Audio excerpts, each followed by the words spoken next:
Well, first and foremost, I would like to thank you for that very kind introduction. And of course, we're very much indebted that this year's first international and fifth multidisciplinary research colloquium has been brought to us by Mindanao State University graduate studies.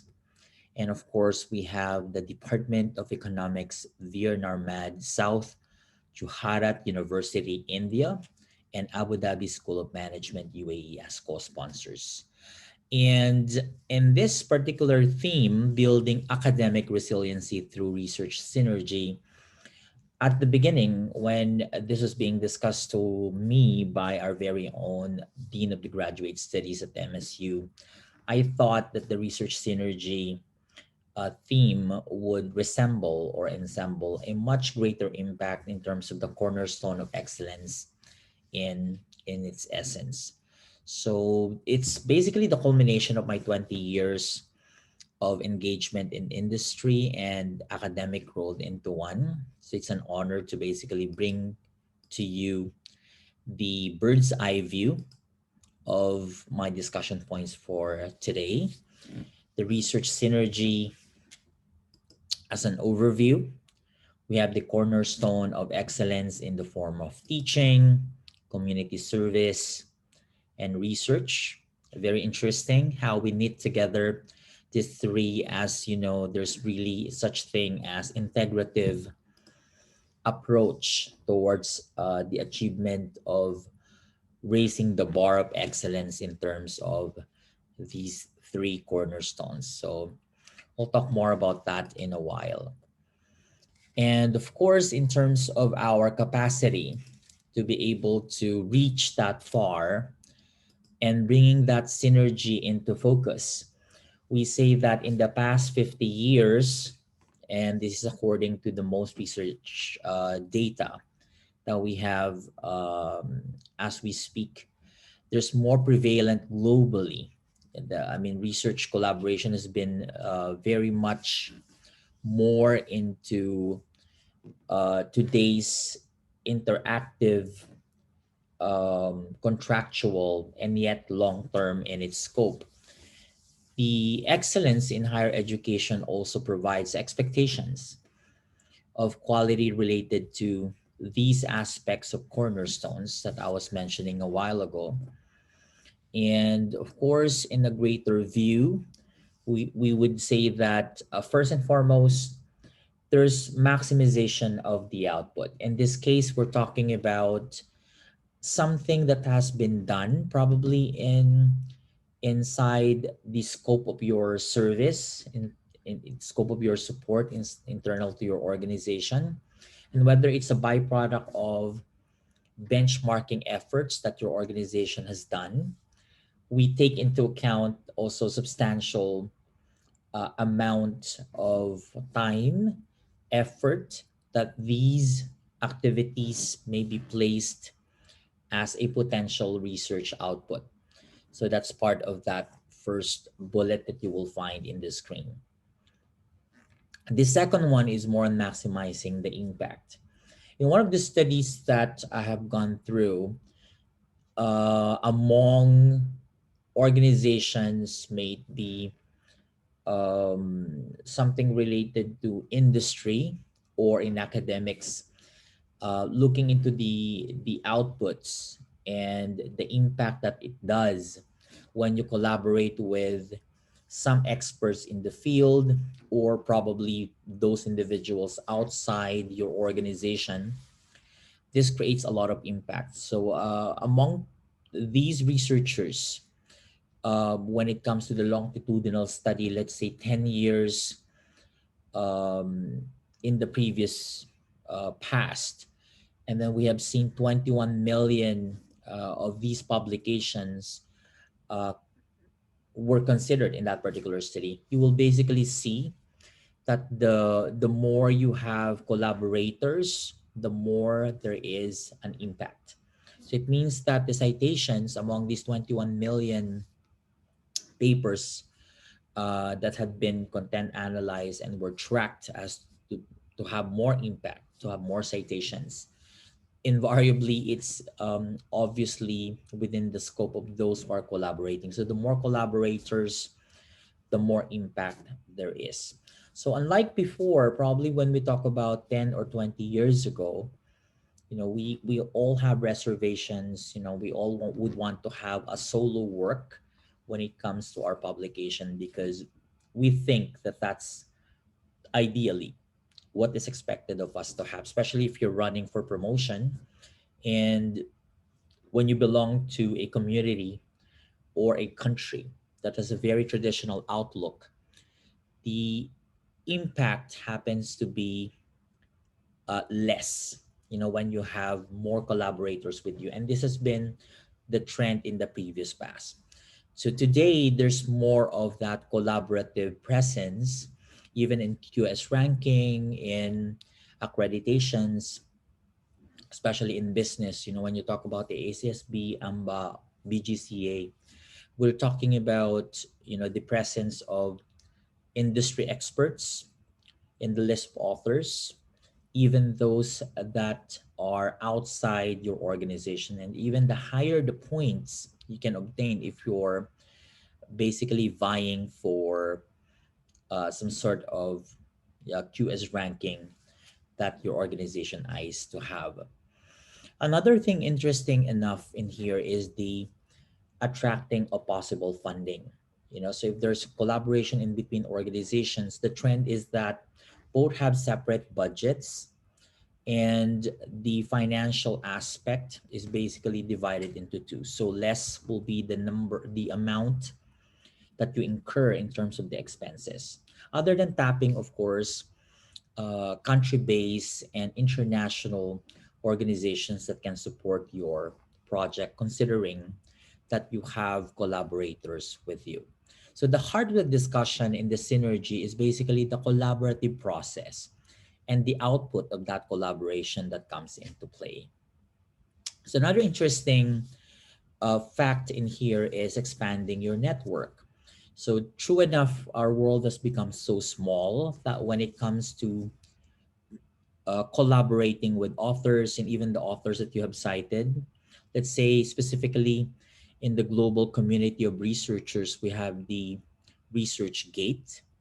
And in that particular platform, when you cite somebody else, that person, or shall we say very uh, knowledgeable and well published person, that person even communicates with you straight. And having said that, there are times that these famous researchers even come to play with the fact that they would want to collaborate with you too.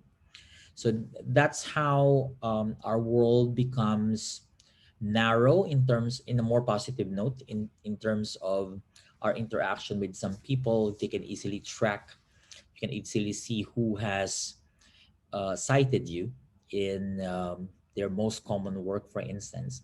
And that somehow gives you an idea that you can also peep through how your work has been cited. And of course, collaboration can also happen in between. Then the last point in here is more on embracing the new. Well, the new normal gives us this idea that to thrive in this, in at this period of time, there's no way for us to really just be on our own. As John Donne has mentioned, no one is an island. So that's not definitely something that would work in today's era, right? So embrace the fact that there is a lot, or there are a lot of possibilities that would come out of your synergy. All right. And let's go ahead with the cornerstones. There are only three of it. And later on, we will have more of the integrative model to be presented in this purpose. Many of you, I'm sure, happen to be very much familiar with that integrative model, but it's just a matter of looking into what we normally miss. Okay, so here in the screen, you will find um, a statement, let your excellence be felt. Okay, so in this cornerstone, we say it's your teaching skills, your competencies, basically, that matters, or that matter in this case, because there are a lot of variables that you can take into account before you head on with that last bullet, which is collaboration with students, co-faculty, internal and external. We'll go ahead with that one in a while. So focus on the student, on student learning and their development of our curriculum, probably our challenges, how we were able to reach the that stage of success. But of course, before that, what went up, what went down, the enhanced subject knowledge and an external recognitions, milestones that you celebrate. It turns out to be part of your research in the process, an emphasis on efforts to develop teaching, especially through innovative ways and means to influencing others. I'm sure as educators of today, you are an influencer in your own respective right. But it's how we basically come up with a more concrete way to be able to be part of that excellence that can be felt. Once you have published your work, definitely you're part of history, not just that you were able to contribute to the body of knowledge there is, especially if there's scarcity of data of information in such a specific field, in such a specific variable that has not been exposed probably in the previous past. So of course, everyone wants to have that stature, an emphasis on the scholarship of teaching, from which we have the cross pollination, and this happens even in MSU and in other um, universities or higher education institutions, solely because we think that to be able to learn from each other, we need to have this enhanced interaction. And that, having said, is more on faculty exchange program, not just limited to student exchange program. Okay, so the last part in here is something which is very, very trendy nowadays.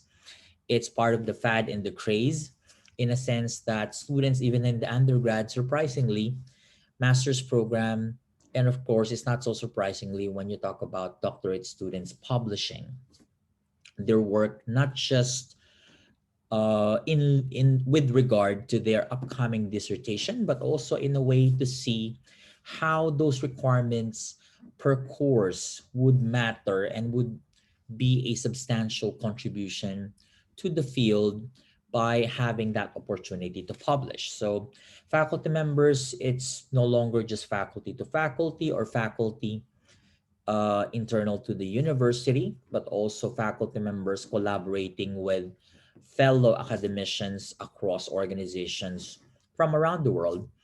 As I have mentioned earlier on, it's better if even collaboration would pop out of your effort from industry partners.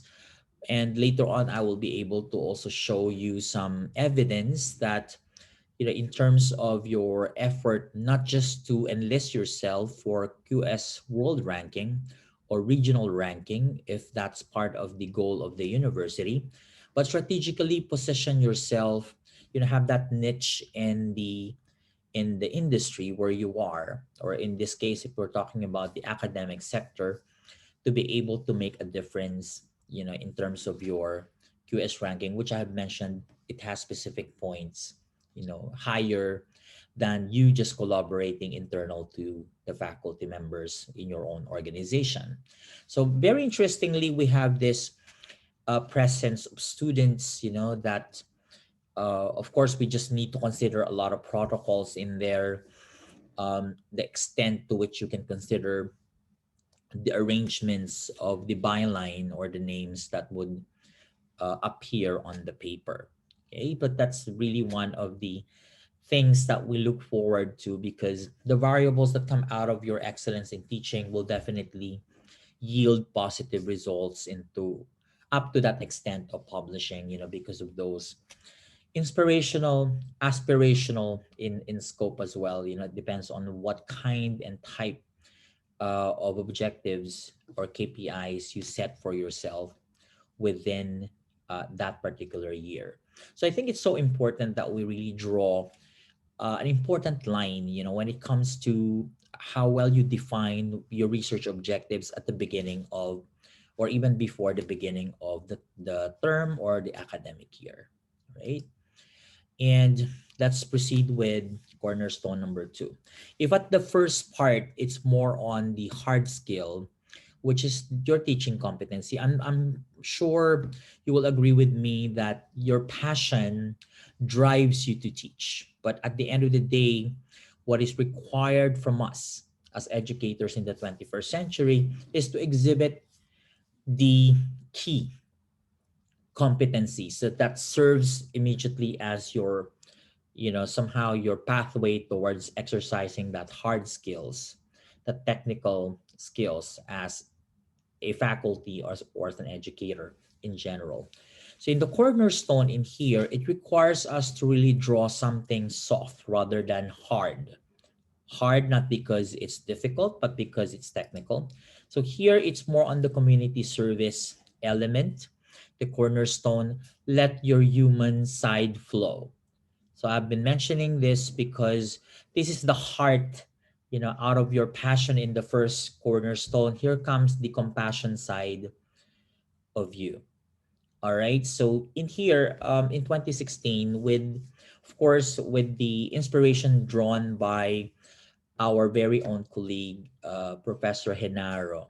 Okay, I was inspired by the way he has exuded, the cornerstones of excellence that I'm delivering right now. I think is one of the perfect examples of this. And I said to myself, if your passion is a gateway towards exhibiting a push for the cornerstone number one, for cornerstone number two, it's your heart that tells you to be kind. And you exhibit that in so many aspects. Like for instance, in the next slide, I'll be guiding you through with how normally an individual like yours truly would have that most structured or more structured way of having a CSR, or more on the community service or community extension side of our work. So we balance our um,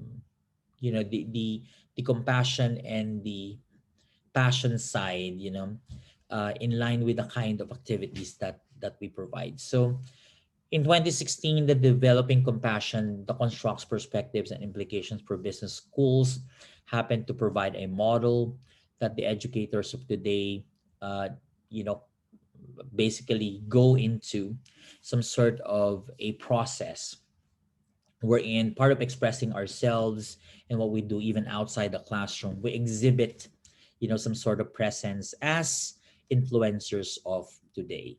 So essentially, in this cornerstone number two, we say that it's better that if you have a more structured advocacy that impacts social awareness, you uplift the human condition, society at its peak. You choose when you choose a specific corporate social responsibility, or it could be your own personal, preference, to which specific audience would benefit your own. It could be part of you conducting seminar workshops. One of the things that we're doing in the community here in the UAE, for instance, would be to help, through the counseling program that we have established with some experts in the field as well, of course, in collaboration with the Philippine Consulate, for example. So we deal with those overseas Filipino workers that happen to be in distress, and there is a more wide scope that we provide, and then eventually we take into account through their consent if there's a way for us to also publish, without us of course mentioning their identities, how the coping, has been, and how these um, workers who are abused by their employers, what interventions we have done so far. So the news items you will find in here is just a hype on what kind of, activities we have been doing. And it's a call of the time for professionals to be able to, take on the challenge, because it's not all about teaching and it's not all about research. In between, if you happen to have your own advocacy, that will definitely contribute not just to the volume of research there is, but also to have some sort of a reaching out, the ability to reach out with the mass or the masses, where your need expertise, it's not all about money, but as you know, your expertise would also be a foundation, and your time can also be another source of inspiration that can be brought through your community service or community extension programs, as it may be. And some universities also, of course, having known that there are programs that you are pushing, and it's under your community development unit inside your organization, you have the intention. Sometimes it's even part of your proposal for publication before the year starts. So it's like hitting two birds in one stone, right? And of course, one thing which is very interesting to look into is the last cornerstone there is in here, and it's basically the heart of what we're doing right now in terms of accreditation, in terms of putting in the map your university in terms of QS ranking. And I mentioned a while ago that creating history is not easy in context, and contributing to the body of knowledge will definitely be something noble, and at the same time, something that on a personal note, on the organizational note, or cross organization or cross country, in terms of the reputation, not only of your reputation, but also the branding. We call it more of employer branding or university branding. There is, that's a profile that you enhance when you publish. So here there are a couple of things that it's good to emphasize, like, do you have specifically research policies that can substantiate, that can support the research strategy? The research strategy normally gives rise, it gives a push, so that your research center, which carries a lot of ethical practices, even your ethics committee, your ethics board, would be formed out of the research strategy from which your center operates on. And without us mentioning much, you basically would come into that conclusion that productivity is definitely a good news that would spin off if your target will be 20% increase in your publication efforts. If you're eyeing for QS ranking, which is the last bullet in here, or we're talking about your ability to have at least 50 Scopus publications, for instance. In that case, if you would want to at least be enlisted with the QS ranking, at least at the regionals level, okay, at the regions level, in the event that you would really wish to push for that. Of course, it's not the only criterion, that we a single criterion that we take into account when there is QS ranking. But of course, in terms of some aspects that you would want to consider, the technical side of it will be just to have at least 50 Scopus publications in the last 5 years. Okay. So for those who are into accreditation, you know that very well. Well, in the Philippines, of course, although there is already a a trend that would support us, looking into that QS ranking, accreditation, in general, and promotion, for instance, we have that fixated view. Okay, we do have the Scopus requirement, publication requirement now, but in reality, if there's a way for us to look into other accredited journals by CHED, for instance, all right, or by DepEd, for instance, you may say that, okay, I'm resting my case in here. It's okay, to be on at least at the safe side if I cannot publish in Scopus. But sooner or later, you need to also look into that aspect, that is something really regulated nowadays. So that really matters. And of course, the second to the last bullet here, which is the partnership, this matters a lot. It's not just all about having a partnership MOA or MOU in terms of your ability to have the collaboration done, but how many papers were really produced and where are these papers published? So I've mentioned already Scopus and those that are endorsed by CHED, for instance, in terms of the journals that you need to publish, and you need to be very much aware of it. So in the process, you're not saying that, oh, I have wasted my time, I have published in the wrong journal. Okay.